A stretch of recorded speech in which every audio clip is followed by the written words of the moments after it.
जी हाँ, तो नीतीश और लालू में डील हो गई पक्की। बौखलाए मोदी शाह की मीटिंग। उधर शिंदे का बीजेपी को झटका।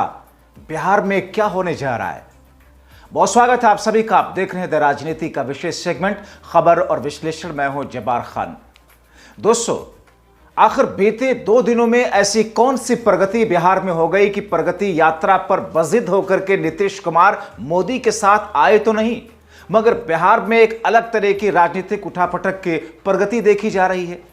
आखिर ये क्यों कहा जा रहा है कि नीतीश और लालू प्रसाद यादव के बीच में क्या डील पक्की हो चुकी है?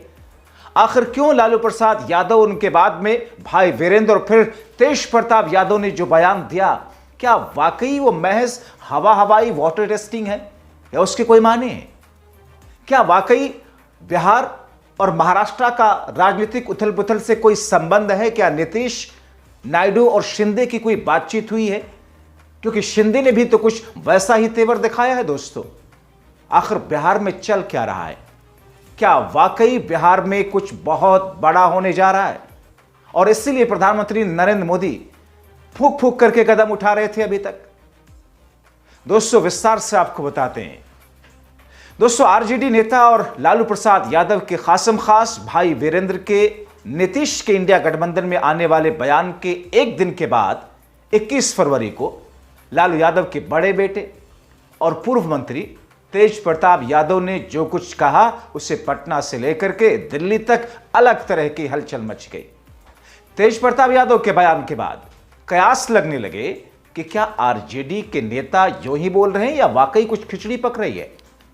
कहने वाले तो यही तक कह रहे हैं कि कुछ ना कुछ तो पक रहा है दोस्तों, क्योंकि एक तरफ महाराष्ट्र में एकनाथ शिंदे का हल्के में ना लेने वाला बयान उनकी चेतावनी, दूसरी तरफ आंध्र प्रदेश में मोदी सरकार की सबसे मजबूत बैसाखी, चंद्रबाबू नायडू का बीजेपी की लाइन के इतर जाकर आंध्र में मुसलमानों के लिए हालिया लिया गया बड़ा फैसला, और बिहार में पहले लालू, फिर वीरेंद्र सिंह और फिर लालू की बेटी मीसा भारती का बयान, उसके बाद हाल में लालू का यह कहना कि हम लोग का रहते बिहार में बीजेपी कैसे सरकार बना लेगी। उसके 3 दिन के बाद भाई वीरेंद्र का फिर से नीतीश का इंडिया गठबंधन में आने का दावा करना, और लालू के दूसरे बेटे तेज प्रताप यादव का 21 फरवरी का बयान। दोस्तों, राजनीतिक जानकार इसे महज इत्तेफाक नहीं मान रहे, इसे महज यूं ही कहा गया दिया गया बयान नहीं मान रहे।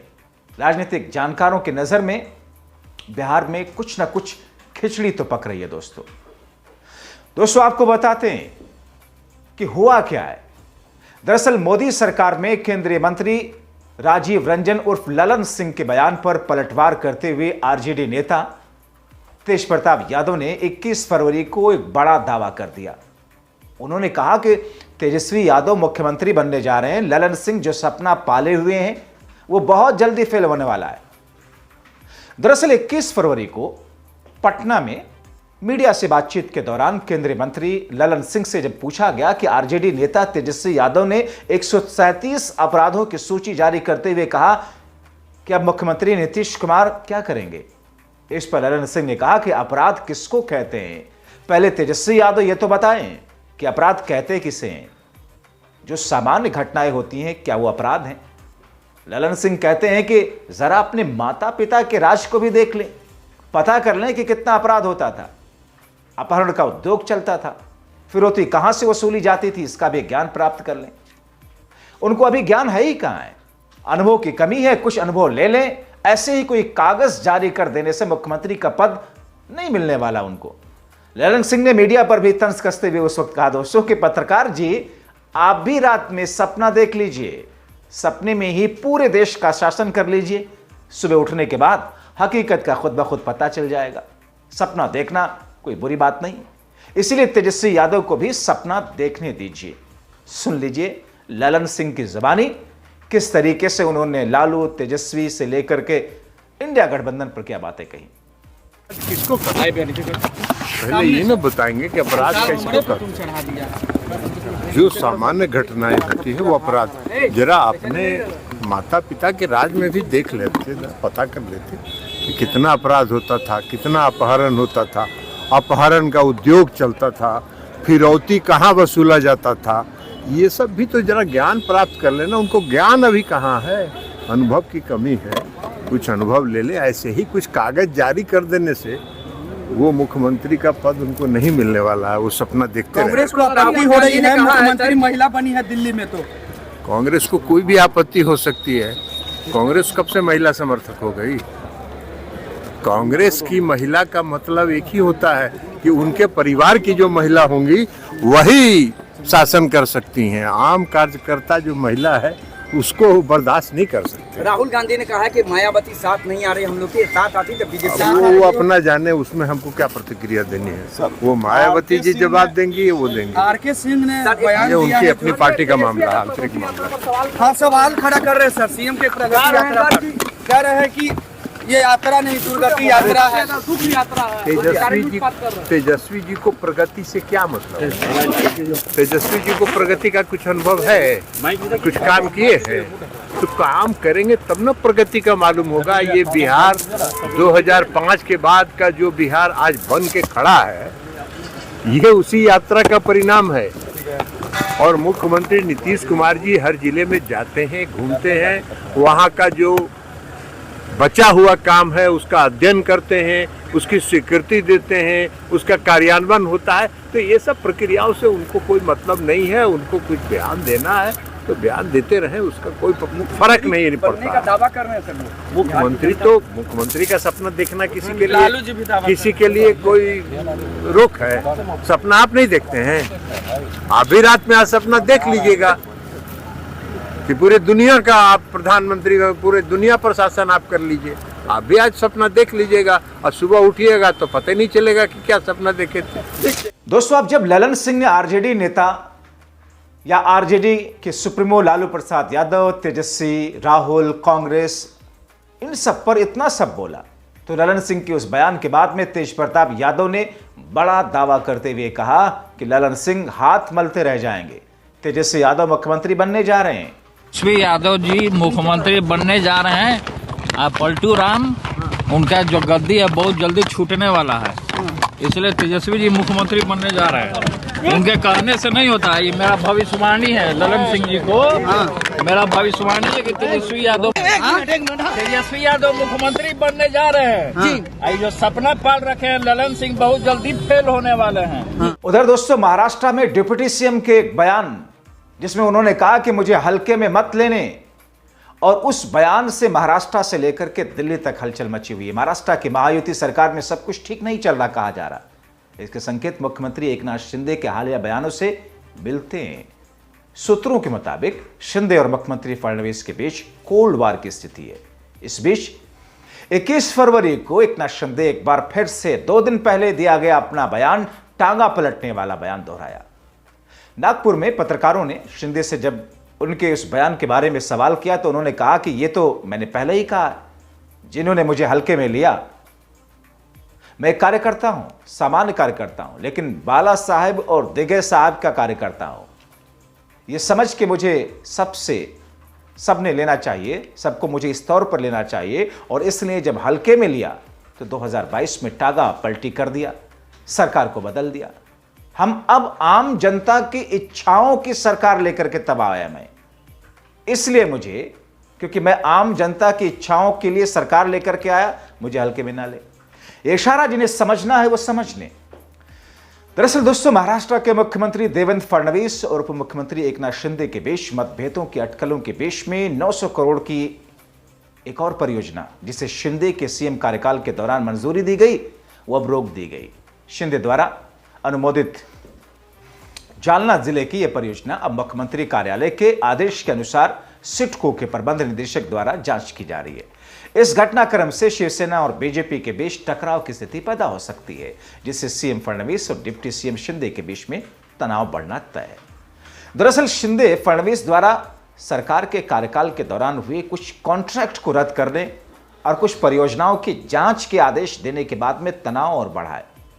जिलों के संरक्षक मंत्रियों की नियुक्ति को लेकर असहमति हो या फिर विभिन्न परियोजनाओं की निगरानी के लिए अलग अलग मेडिकल सेल और वॉर रूम की अलग अलग समीक्षा बैठकें करने तक महाराष्ट्र के मुख्यमंत्री देवेंद्र फडणवीस, उनके डिप्टी सीएम एकनाथ शिंदे के रिश्तों में तलखी बढ़ती जा रही है। दोस्तों, तो एक तरफ महाराष्ट्र में एनडीए में सब कुछ ठीक न होने की खबरों के बीच बिहार में एग्रेसिव बयानबाजी का दौर, नीतीश की इन सब पर खामोशी, और वो भी तब जब उनको दिल्ली में बीजेपी के शपथ समारोह में न्योता मिलने के बावजूद मोदी के समारोह से दूरी बनाने का कदम। यह सब कुछ बहुत कुछ कह रहा है। और अब एक हफ्ते में पहले लालू का हम लोगों का रहते बिहार में बीजेपी कैसे सरकार बना लेने वाले बयान, जिसके बाद में भाई वीरेंद्र सिंह का नीतीश के एनडीए में आने का दावा, और अब तेज प्रताप यादव का यह बयान देना कि बिहार में राजनीतिक उठापटक की तरफ बहुत बड़ा इशारा है। दोस्तों, बिहार में विधानसभा का चुनाव जो कि इसी साल के आखिर में होने, वर्तमान बिहार सरकार का कार्यकाल 23 नवंबर तक है। 2020 से शुरू हुआ था दोस्तों, तो 22 नवंबर तक रहना है। वर्तमान सरकार का कार्यकाल 22 नवंबर 2025 तक रहेगा। कहा यह जा रहा है कि अक्टूबर के अंत में बिहार में वोटिंग होनी है। अब ऐसे में बिहार में बयानबाजियों का यह तूफान अभी और कई करवट लेगा। अभी बिहार में चुनाव से पहले बहुत कुछ देखा और सुना जाएगा, लेकिन इस बीच में ललन सिंह का बयान, इस बीच में भाई वीरेंद्र सिंह का बयान, इस बीच में लालू प्रसाद यादव का 2 बार बयान, इस बीच में तेज प्रताप यादव का बयान, और राहुल गांधी का बिहार का लगातार एक के बाद एक दौरा बहुत कुछ कह रहा है दोस्तों। बहुत सारी खिचड़ी की तरफ इशारा कर रहा है, जो खिचड़ी शायद ईंधन पर रखी जा चुकी है। अब ऐसे में बिहार की राजनीति को नजदीक से समझने वाले, करीब से जानने वाले, आरजेडी, जेडीयू और बीजेपी की वहां पर स्थितियों को समझने वाले ये कह रहे कि साहब ये सिर्फ बिहार का मामला नहीं है, बल्कि एनडीए वर्सेस इंडिया गठबंधन तो है ही है, लेकिन एनडीए में एनडीए के सहयोगी दल वर्सेस सहयोगी दल भी है। क्योंकि बिहार में एक तरफ नीतीश कुमार जिस अंदाज में बीजेपी के सामने खुद को मजबूत करने के गुणागणित में लगे हैं, तो दूसरी तरफ महाराष्ट्र में एकनाथ शिंदे अपने उस सियासी मजबूत वाले स्थिति को, अस्तित्व को दोबारा से उभार कर सामने लाने की कोशिश में है। और तीसरी तरफ चेतावनी और अपने फैसलों के जरिए बीजेपी और मोदी शाह के सामने सीना ठोक करके खड़े हैं चंद्रबाबू नायडू। उनके कुछ फैसले ये बता रहे हैं। और कल की तस्वीरें दोस्तों, कल हमने आपको दिखाया था, इस पर व्याख्या की थी पूरी, किस तरीके से दिल्ली विधानसभा के चुनाव में बड़ी जीत के बाद में सरकार के शपथ समारोह के उस मंच पर जब सारे लोग एक साथ एनडीए के नेता खड़े थे और वहां पर मोदी सबसे मिलते हुए आ रहे थे, कैसे एकनाथ शिंदे के साथ में जब मिले और कैसे वहां पर देवेंद्र फडणवीस असहज होते हुए दिखे जब मोदी ने यह पूछा, कहा गया क्या, यह पूछा गया कि सब ठीक है ना, और एकनाथ शिंदे का उसके बाद ही आकर के बोलना कि मुझे हल्के में ना लें। तेजस्वी यादव के लगातार नीतीश कुमार पर कटाक्ष और नीतीश कुमार को लेकर के लगातार प्रहार करने वाले बयानों के बीच में लालू प्रसाद यादव का बयान, भाई वीरेंद्र सिंह का बयान, तेज प्रताप यादव का बयान, और एक दिन पहले 20 फरवरी को राहुल गांधी का बयान, जिस अंदाज में उत्तर प्रदेश में उनका बयान दिया गया कि अगर लोकसभा चुनाव में मायावती साथ होती तो मोदी सत्ता पे नहीं बैठ पाते, कुर्सी पर नहीं बैठ पाते, क्योंकि उत्तर प्रदेश में बीजेपी और धराशायी होती, बीजेपी 200 के आसपास सिमट गई होती। ये उनके कहने का मकसद था। यानी कि संदेश एक था कि बीजेपी को हराने के लिए, जो भी बीजेपी को कमजोर करने के लिए हमारे साथ आना चाहते हैं, इंडिया गठबंधन का हिस्सा बनना चाहते हैं, हम उसका स्वागत करने के लिए तैयार हैं। राहुल गांधी ने उत्तर प्रदेश से संदेश दिया, जो संदेश सिर्फ उत्तर प्रदेश के लिए, मायावती के लिए नहीं था, बल्कि वह संदेश बिहार के लिए भी था। क्योंकि राहुल की इस वक्त एक मजबूत कड़ी बिहार में किस तौर पर जुड़ी हुई है, बार बार वो बिहार जिस तरीके से जा रहे हैं और जिस अंदाज में वो राजनीतिक जमीन को इंडिया गठबंधन के लिए कांग्रेस के साथ साथ तैयार कर रहे हैं, और उन तमाम चीजों के बीच में बयानबाजी का यह दौर, और तेजस्वी यादव के उन बयानों के बीच में तेज प्रताप यादव का बयान। राजनीतिक जानकार ये कह रहे कि साहब ये यूं ही नहीं दिया गया है, तो हांडी चूल्हा तैयार कर दिया गया है, उसमें राशन पानी डाल दिया गया है और ईंधन जलाना शुरू कर दिया गया है। खिचड़ी कितने मध्यम आंच पर पक रही है, कब तक पकेगी, टेबल पर कब आएगी, इसका इंतजार करना होगा।